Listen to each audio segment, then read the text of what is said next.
Hey Ringside crew, welcome to the internationally known Dudes at Ringside podcast.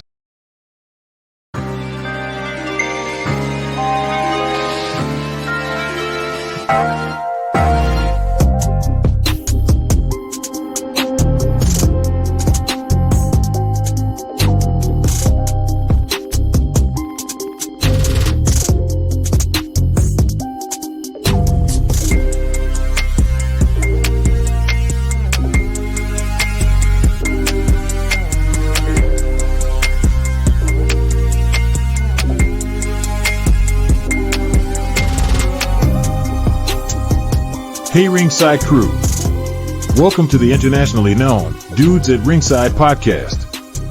And now here's your host, Joe Panther III.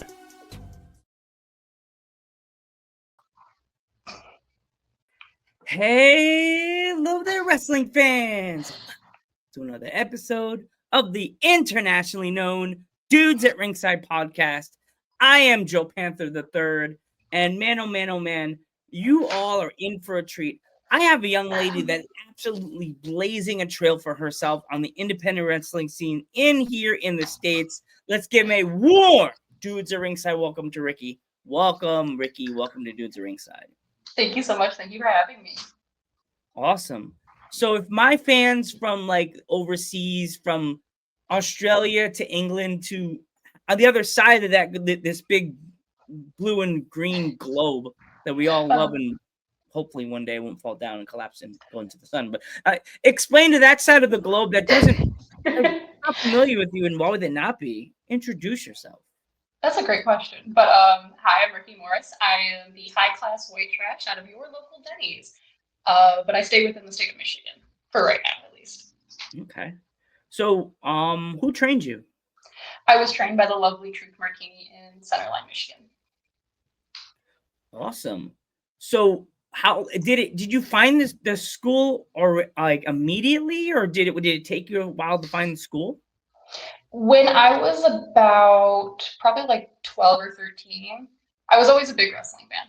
So it was something I knew I wanted to do. So when I looked it up, the House of Truth was the first thing that popped up for me. And I had my eyes set on it. I knew it was reputable. I knew of some of the wrestlers that have graduated and gone to do bigger and better things. So I knew right away that was where I was going to go. Awesome. So when you finally found the school, you're there. How long did it take you to feel like you were home? I'm still trying to find that. Every time I walk in, it's a little more and more, like little less and less intimidating, but it's still very much like, wow, these people are really good, and I still kind of suck. So I'm still trying to find that. Awesome. So what was the hardest part of the training? That's a good question. I feel like with all of it, I knew it was going to be intense, it was going to be hard, it was going to hurt. So the hardest part was probably trying to tell myself that I can actually make something out of this. I knew I wasn't going to quit. I knew I didn't want to give up. I knew this is something I wanted to do. But I think it was finding the motivation to keep pushing forward. That was the hardest for me. Let's go a little bit further in. What was going through your mind? What was going through your body on your first match? Oh my God. So my first match was with Leela Hall and Jeremiah Goldmain. Luckily enough, we were able to practice it beforehand or go over it beforehand since we all were within the same area. It was one of our practice matches at the place we were training at. So I was able to have the match in my head down. But then I remembered I had to go do an entrance for the first time, and that had me scared shitless. I was so freaked out. But a lot of people said that the match went really well, so I like to think it was a good match. So did you have, I noticed you wear like the shorts and stuff like that. Mm-hmm. Was that the original idea of what you would wear in the ring, or was there another idea? I didn't really have an idea for what I was going to wear into the ring. It was a very last-minute decision. I think the top I originally used to wear was like off Amazon or something. I just needed something quick, and I needed it like that day. But yeah, so very spur of the moment. Mm. Are there any other female wrestlers that you have been wanting to work with and you haven't had a chance to work with them yet? Oh my god, I have so many. As of right now, it's Christina Von Eerie. I would love to work with her. Awesome. I like your hair. Did you? Because I know in the Thank you. promo picture you just sent me with the black hair. Is that a new look side of your character? Yes, I wanted to do something different. A lot of people have like purple and black D or purple and black this. I want to do something a little different, and I feel more in tune to myself with the orange and black. So I'm excited. I need to start doing more new things. So Are you gonna toss in a different makeup scheme with the hair? Is it one side gonna be like orange on your face and then leave the other side normal, or are you gonna do like the two-face thing? One week you have an orange side of your this face, and next week this side's like orange and the one's black. Like, I've thought about just doing like the very like blocky, like traditional like goth makeup, like the colorful like blocky eyebrows. I thought about doing that for a minute. But I don't think I have enough time to do all that. So I don't know. I'm still working out the kinks with it. I saw a move that you took recently. It looked like a DDT. The girl, almost like a face buster. The girl had you like you fell on your butt. Like like what move? What was that move called that you took in that picture, a video on Instagram? Do you know with who I was like? It was the girl was wearing like the pink and blue outfit. I think it must have been in your most recent match. Okay. Can't think of the Is name. it on my Instagram? Yes. Trying to where's my phone, Joe? Where's the phone? I'm trying to remember. It looked like a reverse. You fell on your butt. I know that. You fell on your butt. You hit the move. The person hit the move on you. I almost wanted to know like the lead up to that move. Like, did it looked like it hurt when your butt hit that mat? I was just like, oof. Here we go. There we go. This one. Let me see. Oh, okay. So it was a gory bomb into kind of like, I guess like an impromptu like Bubba bomb. Yes. Yeah, that one's fun. I like that one. How long did it take you to practice that whole spot, or did you know where you were going to hit the reversal on the reverse button on them? We thought we were like genius for calling that one. You know, we just thought it was so swift and quick. I think we were just thinking about it like on the fly, like gory bomb and then just reverse into something. So it looked like it worked out. Did the crowd pop at least, if you remember? I believe so. I can't remember. That show happened so long ago. I kind of forgot. So how many times a day do you actually train? It's been a bit slow. I took a bit of a break for most of the summer. So I've been slowly trying to incorporate getting back into training and working out and just everything. As of right now, it's been about like once a week-ish. I'm not too happy about it, but yeah, that stinks. Once a week, then like you're so used to doing it so frequent that like, do you ever think about if you had you could put it in your basement, put like your own not ring, but like the dungeon, put like mats and stuff like that, like rolling mats. I would. If I could put a ring in my backyard, I would. Somewhere there's a dad listening to the door going, "You are not like maybe if we had lower floors, like an extra landing, like put a ring in there." I live in PA, and if you have a barn, you could always see if you can get space in a barn. I don't know. That's fair. That's not a bad idea. Yeah. But they have to make sure then warn the neighbors why you hear loud slamming noises in like 12 o'clock at night or like yeah. Gotta make sure nobody gets hurt on my too bad when the kid runs out, my elbow. Exactly. Like, you run out. See, I told you wrestling's not fake. Beating up a local girl gets paid by young local kids $20 to prove it's not fake. He come and told you it's not fake. Side business right there, side hustle. So yeah, training the children, training the kids. You know, yeah. In the kids. For you, when it comes to like I would say game day, like wrestling, the day of the day of a show or the day before a show, do you have your bags packed and like your merch already like next to the door, like the kid for the first day of school? Or are you a last minute Lucy? I try to have all my stuff ready the night before because I don't like being stressed or anxious. So I like having it all ready, all planned out, all prepared. I'll have my outfit planned out. Like I'm that ahead. Okay.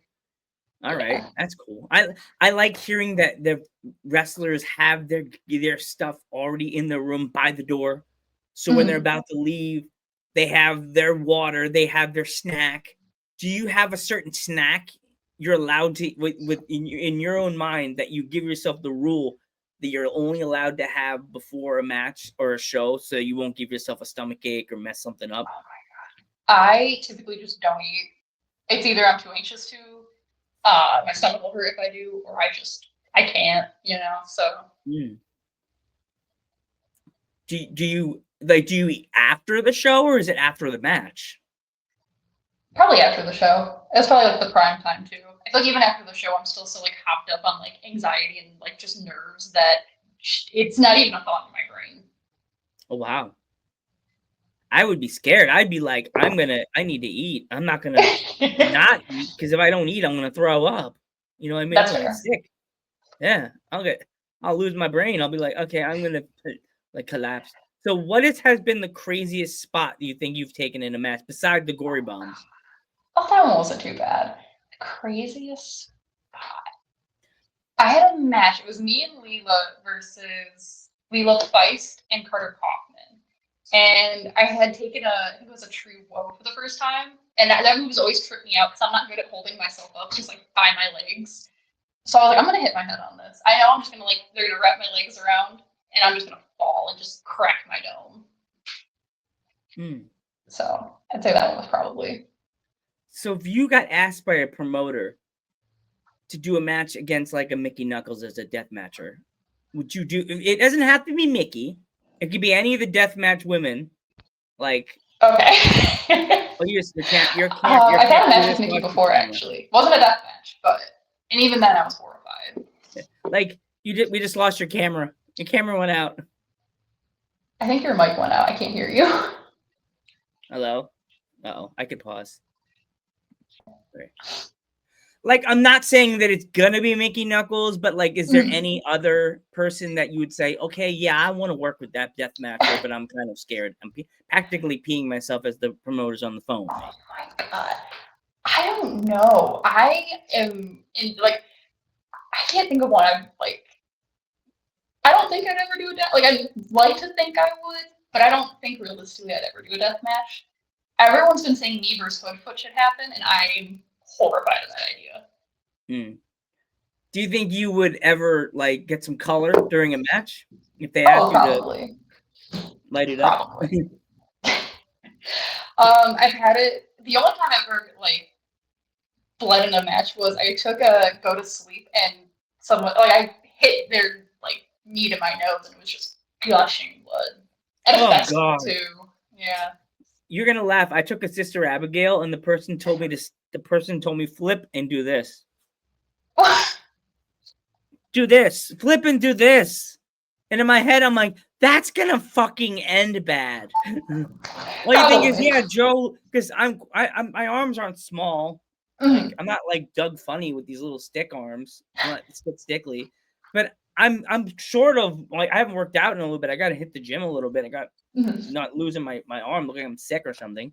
And then I said, yeah. And then I said, when I took it, it was on Instagram. I took it and I just fell faced out. My face fell flat, and I didn't feel a bump. But the next day, my dad said I had a bump on my head, but I didn't feel it. But everybody else, I have to show you when we're done. I took it so perfect. Ray Wyatt be like, brother, you got give me your card. Congratulations. The balloons have been all popped, sir. You're a little late, Joseph. Sorry. We popped all the balloons. But you made it. Exactly. Your grandfather told you congratulations. But yeah. Awesome. It's sad that you took your bump. So when you went after the bump, after you got the bloody nose, did you go backstage and like freak out, go to the medic? And so what were the reactions from like some of the people when you came to the curtain when they saw you with the bloody nose and everything? Were you freaking out? How was it after you took your bloody nose in the match? I was horrified when it happened because at first, like, I didn't feel like blood or anything, but I felt that my nose was like, and I got like the really bad like teary eyed. So I'm just like trying to hold it together, and like I finished the match, which I'm very proud about.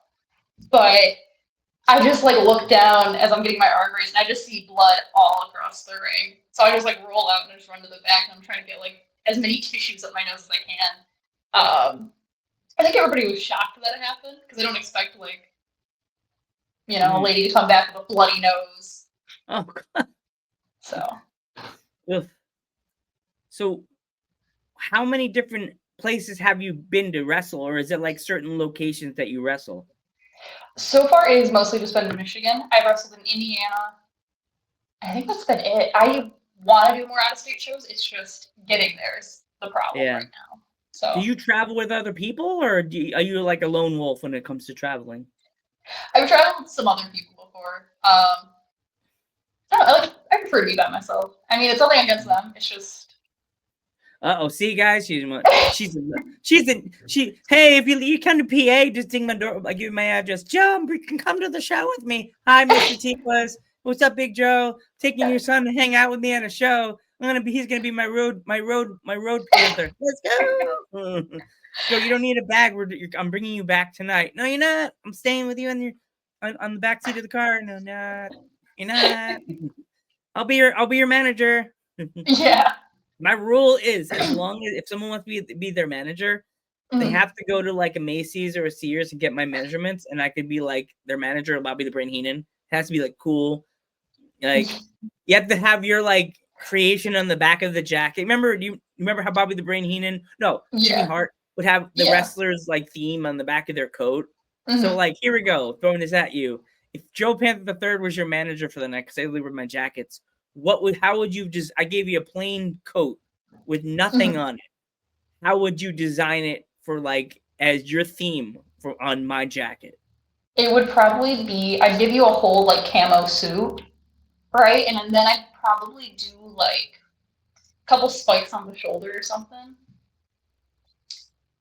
We'll crop the jacket too. I like that idea. And then on the back, it'll just be like my face, but just like outlined in sequins or something. God, so I like that idea. The one side of the coat has like black and the other one's red. It's like your hair on my arms. I love that idea. Someone needs to make that now, actually. Somebody draw. There's a guy that watches my Nerd Culture show, and he would do like someone. You have a friend that's watching this podcast? Draw that up, please. I want to see it. I'll sign it. Yes. I always have wrestlers send me 8x10s or some kind of picture from the episode, but that'd be the coolest picture ever that you signed that and you send that to me in the mail. I would. If someone draws it, I will print it out, sign it, and send it. Yes. Is there anywhere my fans could pick up any merch of yours? Not yet. I'm working on it. Not yet. Okay. I'm very behind. Oh, no, you're fine. That's okay. Nowadays in wrestling, it's either you have everything already set and rocking, or you're waiting, and it's okay. That's fine. Yeah. Because once it comes out, you'll be sitting there at the table. Everybody else is like, "What is the secret to this girl? Like, how does she have so much merch?" You know. Before we go, is there, if there was any kids that wanted to get into the business like you did, what kind of advice would you have for them? Look up a reputable school. I think within the state of Michigan, so many people just go to any school that's cheap and nearby. Genuinely look up where you are going to go. That's one good bit of advice. My second one would honestly just be like, you can't take everybody for face value. You can't trust everyone. Do your own thing. Be your own person. Do whatever makes you happy. And if it gets you somewhere, it gets you somewhere. And if not, tweak it a little bit. Try something different. Yeah. But I'm not the oracle. Don't look at me. Yeah. Rikki's drinking her tea or coffee at Water. a certain time of night. We're good. We're recording this, and so I'll say it's 6 in the morning. We'll say it's 9 in the morning. Yeah, we'll say it's coffee, morning coffee. Mhm. So we're fine. Rikki, I want to thank you so much for taking this opportunity Thank and coming on you. Dudes at Ringside. Please tell your wrestling friends that Dudes at Ringside is always there to help them promote themselves in any way we can. Okay. I am Joe Panther the Third, I'm Rikki Morris. and we will catch you in the next one.